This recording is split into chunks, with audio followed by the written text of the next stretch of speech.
coughing a little bit in the first set. Is this the same cold from Paris? Same sort of thing? How's it affecting you? Unfortunately, today's hasn't been great in terms of that, but yeah, somehow I managed to gather the strength when I needed it. You know, I think also it seemed like Sasha was not feeling really great and definitely not playing well, especially from back of the court. He made a lot of errors, and yeah, I mean, it wasn't a great quality tennis match, to be honest. I mean, at least from the court. Novak, a lot of the games so far at the finals have ended really quickly. We haven't seen a three-setter yet. And you know, as you said, maybe the quality's not quite been there. What do you put that down to? I'm not really sure. Nothing really necessarily to point out as the main reason for that happening. I don't think you can say, well, you know, it's because it's a lot of players are tired or whatever. I mean, for sure. I mean, you know, substance is not as it is when you start a season, but at the same time, you know, we've seen some thrilling matches and three-setters before this year, you know, in the previous years that we had in 02. So I don't see any particular reason. It just happens, and I guess you know, winning the first set really counts this year. You know, like then you I guess mentally have quite an edge. The last three games, Novak, we've had obviously Anderson, Roger, yourself, the player plus 30 has just wiped the floor with a 20-year-old, the 20-something. Does that show perhaps that the younger generation are just not quite ready to step up yet? Is that just that experience still rules in tennis? Not really necessarily. I mean, look, I know you guys might be a little bit rough on them, but I think that there is a lot of quality in the new generation. You know, Zverev obviously as a leader of that next generation, he has proven himself and established himself as a top player. You know, he has won many Masters 1,000 events already. I think 3 in his career, so which is quite impressive. And you got to give him credit for that. You know, qualifying for World Tour Finals 2 years in a row. And then you have players like Kachanov, of course, and Tsitsipas, and you know this Coric. You know, I think the future of tennis is in good hands, so to say. I mean, at the same time, I think us older guys, you know, we're still, you know, obviously working hard and working smart and trying to get the most out of what we have in ourselves left. And how long that's going to go for, we don't know. But obviously, experience also plays an important role in this kind of matches. You know, knowing how to, you know, kind of approach, play, behave, you know, in certain moments, and how to deal with and cope with pressure. So obviously that's on our side a bit. Maciuszak from Poland, public broadcaster. I know it's not directly connected with this match, but there is a huge news in Poland that Agnieszka Radwanska announced her retirement. How do you remember her, and what do you think she brought to tennis? Well, that's a surprise, to be honest. I didn't see that coming. Well, if she decided that she doesn't want to compete at tennis, I wish her really all the best in any future endeavors that she has in her life. And I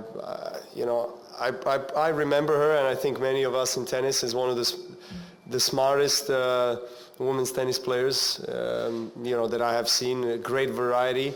Doesn't have any big weapons in the game, strong shots like maybe Serena with serve and forehand, but she just anticipated so well the play of her opponents, and you know, she absorbed the speed of the ball so well, and she had slice and drop shots in her game, which, you know, you don't see that very often, and that's why she was so successful.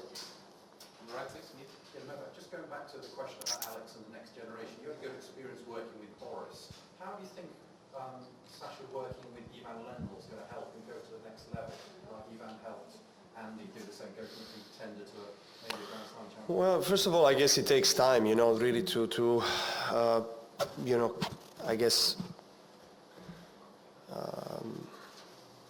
create something, you know, some chemistry, and really have things come together.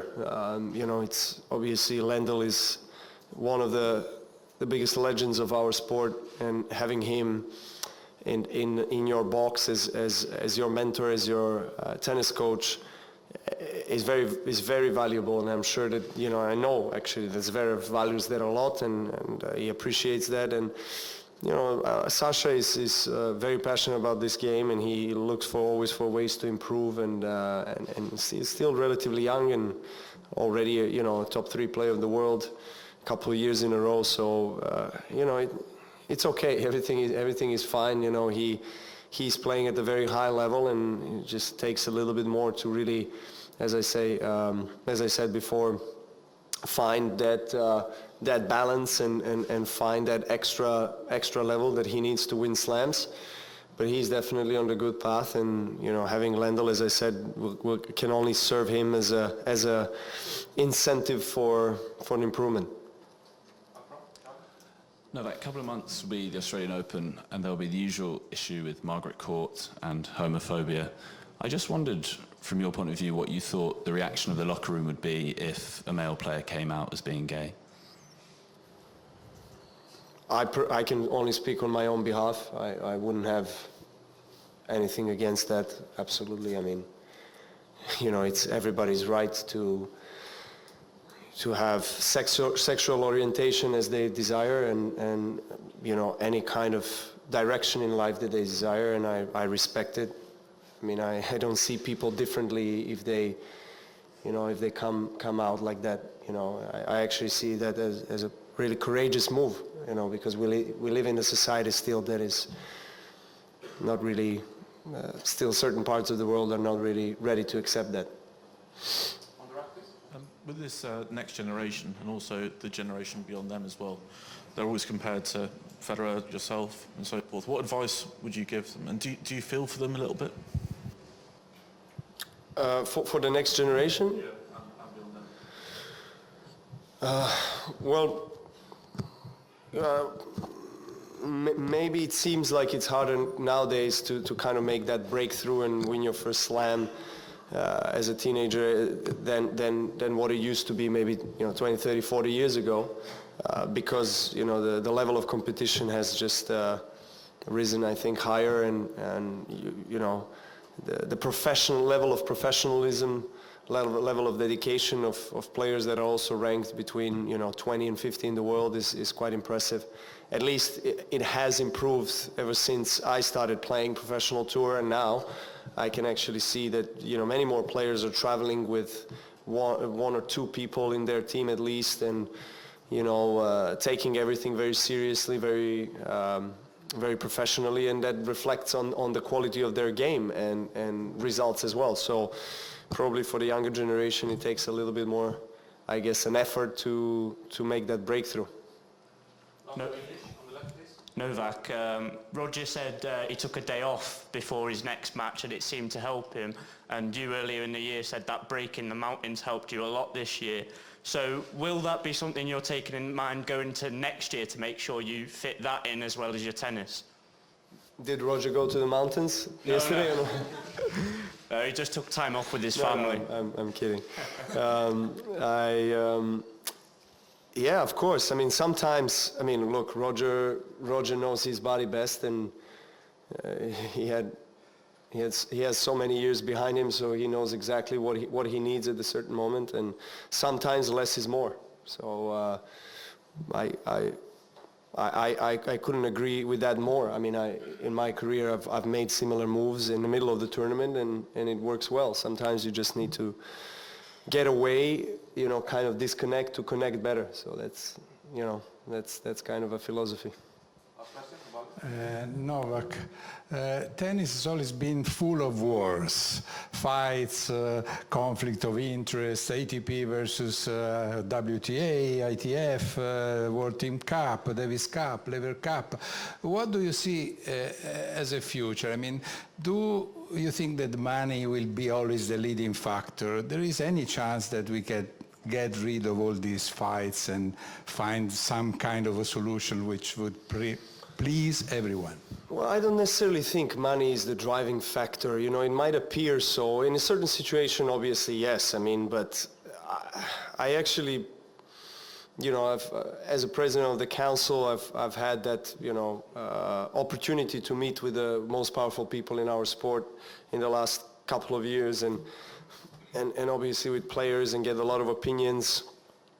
I think, you know, majority really cares about this sport deeply, you know, whoever is involved, and, you know, sometimes our differences get in the way. And as you mentioned, you know, ATP, ITF, they're two different independent associations, federations, and then you have obviously Grand Slams that operate independently as well as a separate entity. So it's not as easy. That's how system has been created and has been functioning for so many years.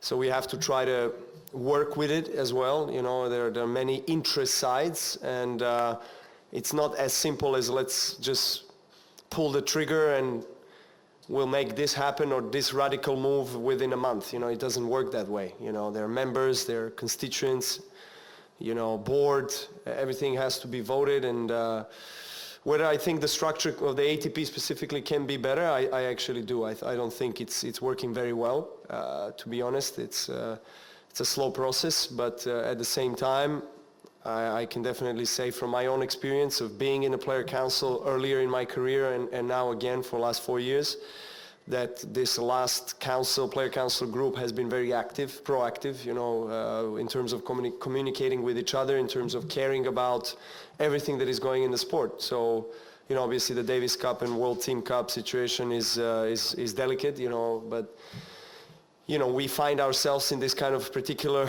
circumstances and situation that we have to deal with right now. You know, I think in the next 2 years we'll have both events happening in a very similar format, if not the same, 6 weeks apart.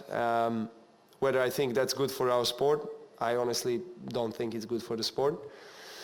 More job opportunities for players, yes, but I think it's not sustainable, and it will happen that we will have 2 average events, you know. So I think that creating one event is an ideal scenario, and I think outcome for everyone. And from what I've heard from conversations with people from all of the sides, different sides in this sport, they all want to have one event because it's just oversaturated with different cups and different events. We have a longer season in all sports, and we're just adding events, and we kind of have to try to focus on quality rather than quantity.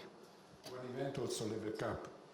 Yeah, I mean, obviously Lever Cup, you know, is not an official competition. It's not, you know, it doesn't have the points, but it has to be regarded as a very successful, very serious competition that attracts a lot of attention. I watched it on TV last year. I was part of it this year, and I can definitely say it has attracted a lot of success and attention, and so far it's been the only competition that can actually get the biggest rivals in sport in one team. So, you know, that was a very unique experience.